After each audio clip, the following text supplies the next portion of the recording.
Race in Philly, Reforming Criminal Justice, a partnership between NBC 10 and the Philadelphia Tribune.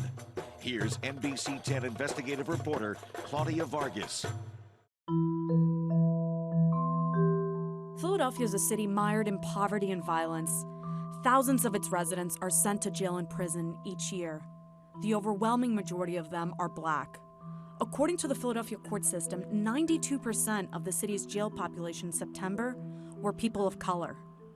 A generation of young people are hanging by a thread from becoming part of the bleak statistics. This is my first time, and it's gonna be my last time. They want better for themselves. Being in the system, it'll mess your life up. But for people of color living in poor neighborhoods, the decks are stacked against them. Statistically, they're more likely to get stopped by police, more likely to get arrested, and more likely to be stuck in jail.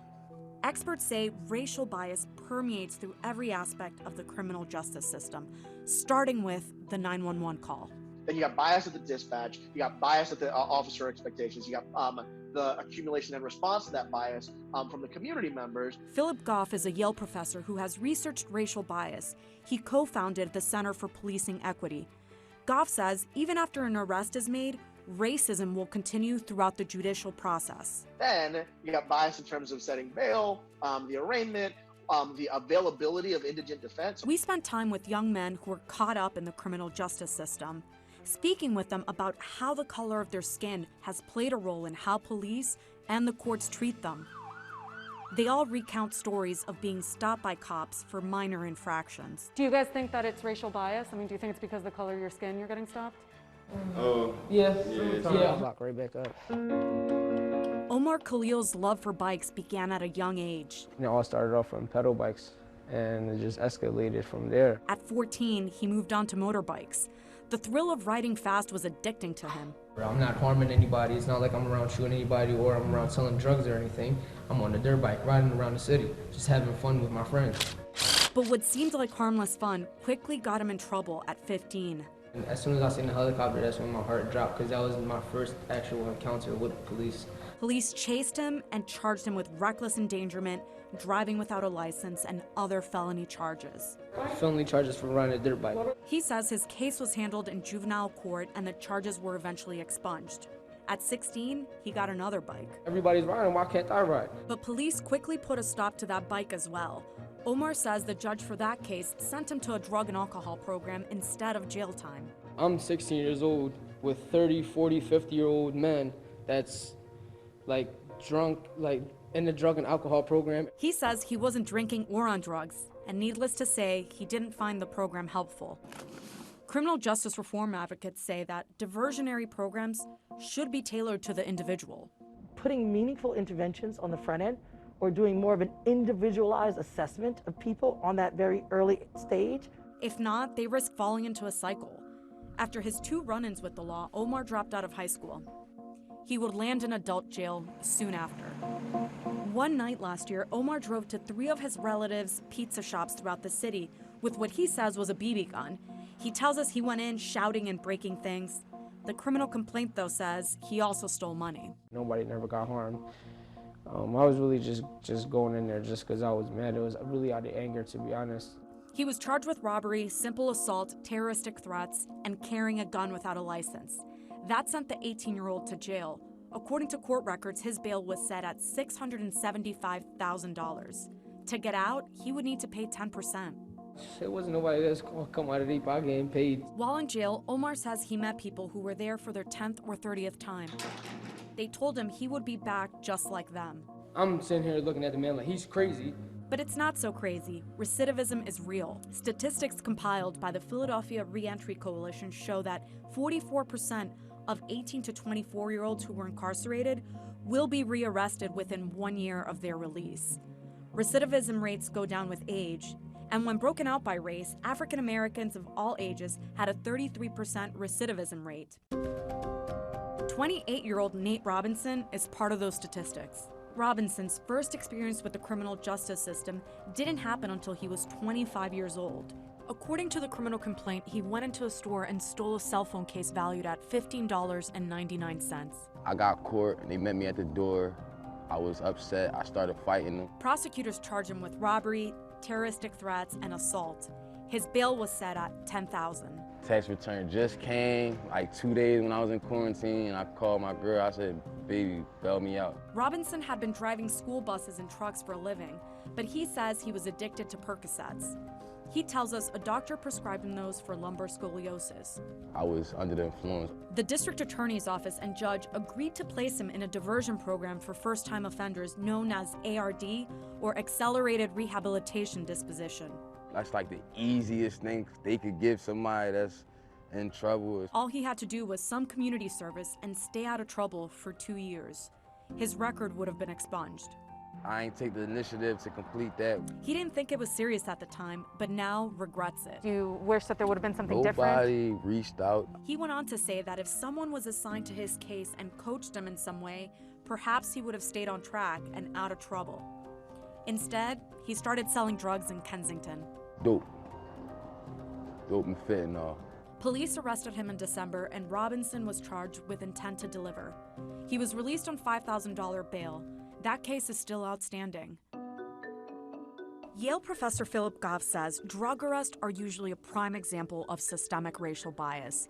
He cites college campuses as an example of where drug use exists, but police aren't as aggressive. We haven't decided that that illegal behavior is as dangerous as the exact same illegal behavior, right, in majority Black neighborhoods. Keir Bradford Gray leads the Philadelphia Public Defenders Association. She says she has witnessed the racial bias firsthand. In court, she has defended Black and brown teenagers, sometimes even preteens, for drug possession or stealing from the corner store. It's very rare for us to even have someone who is Caucasian as a child in this system, unless they're charged with something extremely egregious. She says the kids in predominantly white high schools get other types of interventions. They went to their counselor. Robinson says he didn't have positive role models to keep him on the right path. After he was released from jail, he went back to Kensington.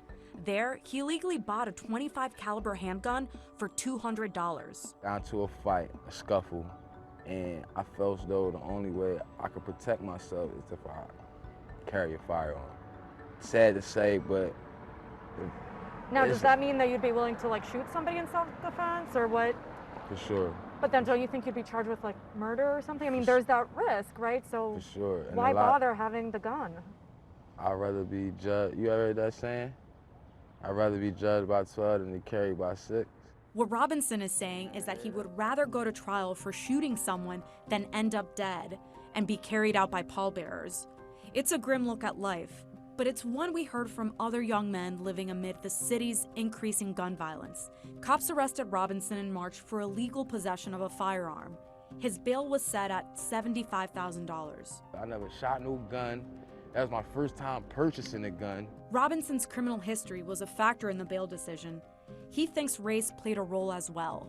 Do you think any of your cases would have been different if the color of your skin had been different? Yes. Robinson had $3,200 in the bank, but even that wasn't enough to get him out of jail. So he sat behind bars, all while COVID-19 took a grip of the city's jails. My mom said she was praying for me every night. I call her crying. Every time I call her. District Attorney Larry Krasner tells us racial bias is unavoidable in the criminal justice system. There's still prosecutors who have a lot of discretion, it's part of the job, who don't even know why they feel like one defendant should be treated better or worse than the other. He is implementing implicit bias training for the DA's office. Krasner went on to tell us that when he was a criminal defense attorney, he would overhear prosecutors during arraignment hearings. He says those prosecutors would talk about cutting a young man a break because he came from a good family. And if you listen a little longer, you'd find out a good family was one where his father was a firefighter, or he had a relative who's a police officer, or they lived in the Northeast. And while the racial bias may not be as overt as before, Krasner says, it still exists among prosecutors, defense attorneys, bail magistrates, judges, and juries. For two young people who've acted identically, the prior record may look worse for someone who is poor and may look worse for someone who is of color. Someone's prior record might be a result of the frequency in which that person is stopped by police. You have certain neighborhoods where a kid who has a bag of weed in his pocket is liable to be stopped and frisked, often illegally, 4 or 5 times and get caught 3 times and have 3 weed possession cases. Krasner says that wouldn't likely happen to a white affluent kid who is carrying some weed in his pocket. And Philly PD's own stats show that 80% of vehicle and pedestrian stops citywide are people of color. Police have generally defended the high percentage of black people who are stopped by saying that they are simply stopping people where there is high crime. Goff says that's not a good enough excuse. I think that we've used this, oh, well, they go where the crime is, as a cover for the fact that there's a lot of folks who on some level believe it's really okay to treat people who live in majority black and brown communities differently. Those stops can easily end up in arrest, and then a criminal record starts building. Prior records are used in the next step, determining bail. We know most African American people come in contact with police more frequently, and so it would drive a disparity in terms of a bail guideline for that community versus others. Coming up on Race in Philly, reforming criminal justice. We look at the controversial cash bail system, the magistrates setting them, and consequences of not being able to pay. With 2 kids at home and a third on the way, Nate Robinson says he could have been more productive at home if he wasn't stuck in jail, unable to pay his cash bail. You got limited resources while you're sitting in jail. While you out on bail, you could, talk to these people, probably find a job, make some money to pay your lawyer. Cash bail is the amount of money a person accused of a crime has to pay in order to get out of jail. That money is supposed to guarantee the defendant returns to court. Once the case is resolved, the defendant gets the money back. But if the person can't pay, they sit in jail. There's a much larger number of people who really don't need to be in jail. In a city like Philadelphia, where 26% of people live in poverty, and where, according to the Defenders Association, nearly 90% of defendants can't afford their own attorney, not many people can afford to post bail. Some people may lose jobs, housing, even their kids because of it. Racial bias expert Philip Goff says that sometimes defendants will take a plea deal simply to get out of jail, even if it means having a criminal record or being on probation for a number of years. We're holding people who are poor because they're poor, and then we give them criminal convictions because they didn't have the money to not be poor. If that doesn't outrage you, I don't know where your moral instinct is. It's fundamentally corrupt. District Attorney Larry Krasner campaigned on ending cash bail. The use of cash in bail is an incredibly racist system. Krasner says Pennsylvania law doesn't allow courts to simply not have bail.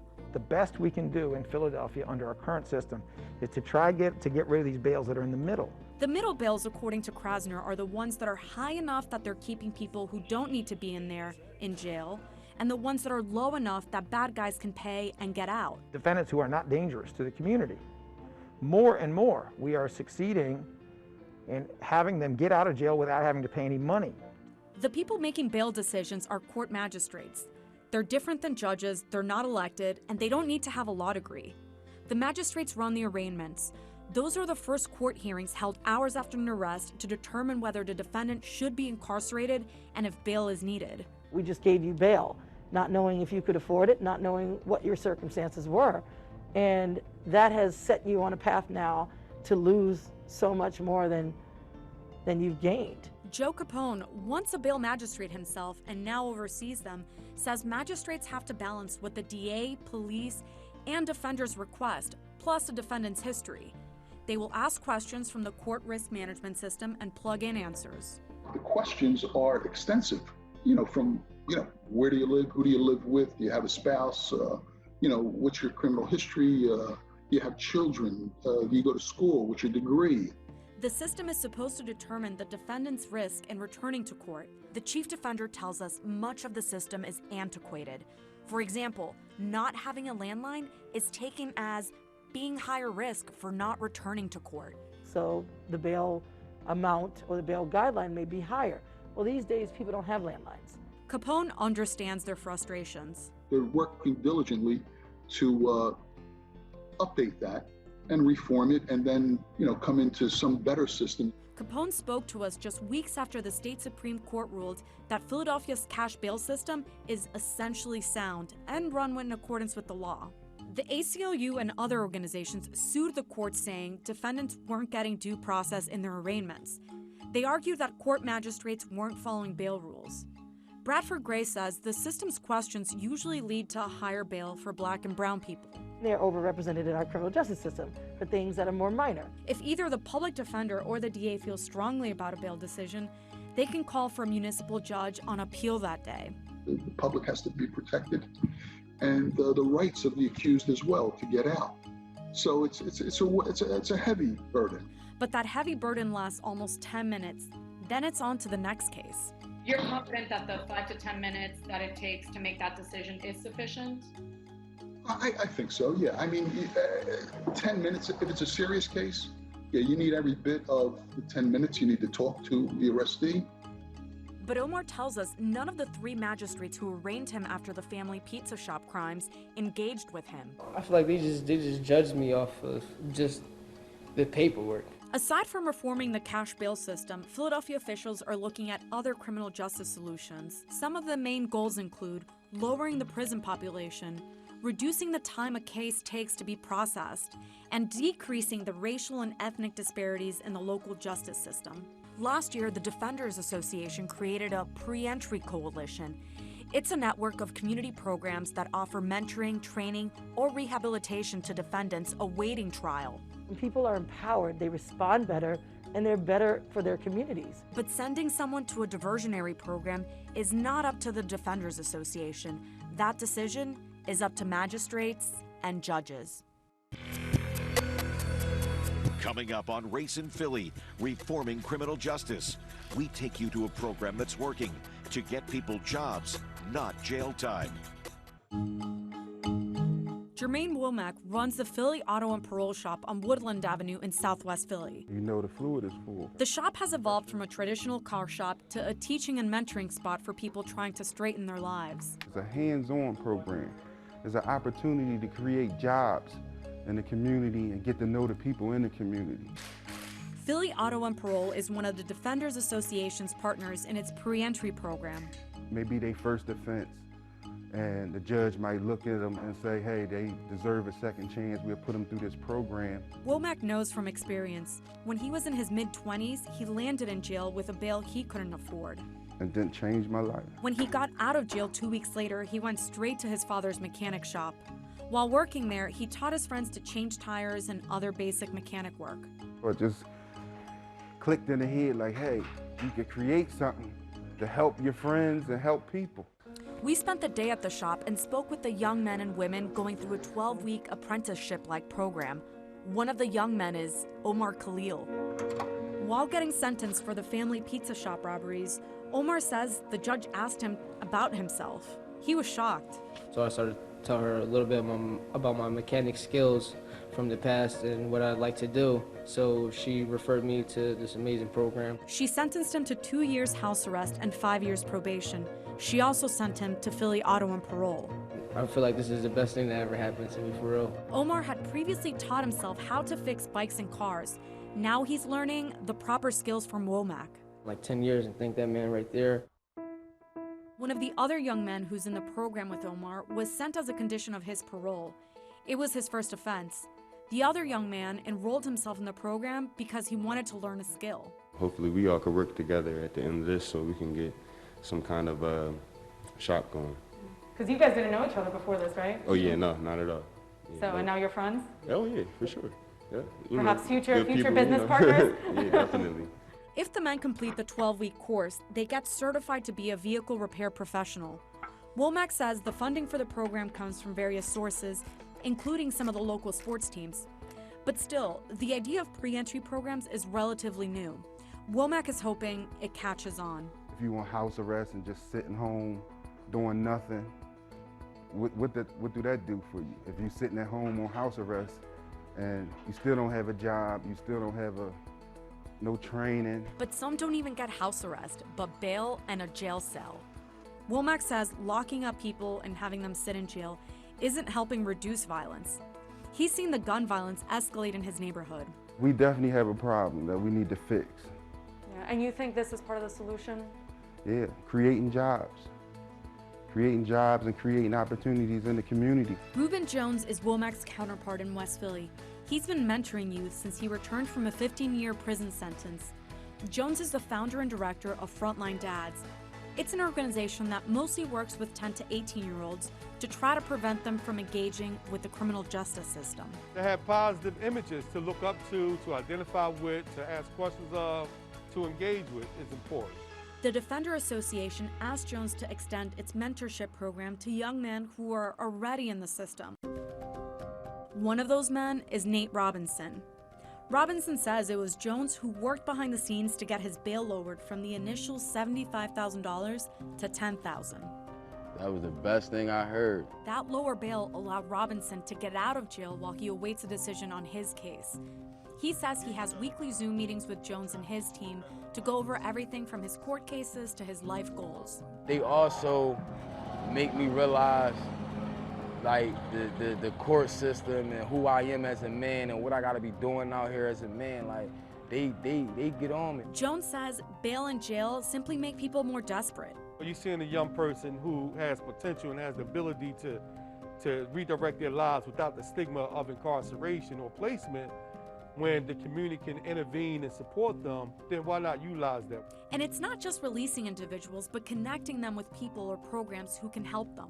When you got that first initial case 2 years ago, if you would have had somebody like Frontline Dads help you through that, do you think you wouldn't be here? I wouldn't be. Hell no. I wouldn't. No, I'm sorry. Excuse my language.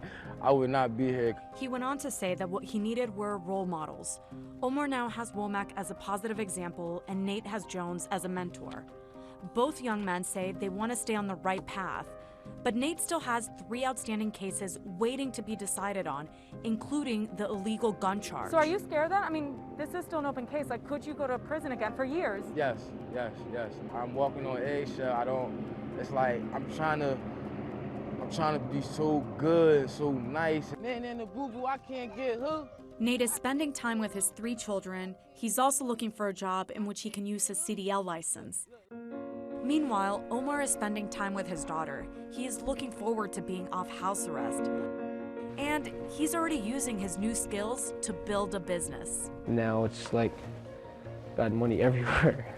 Fixing people's bikes, cars, just doing everything that I can get money basically. And I'm doing it. Well, say hi.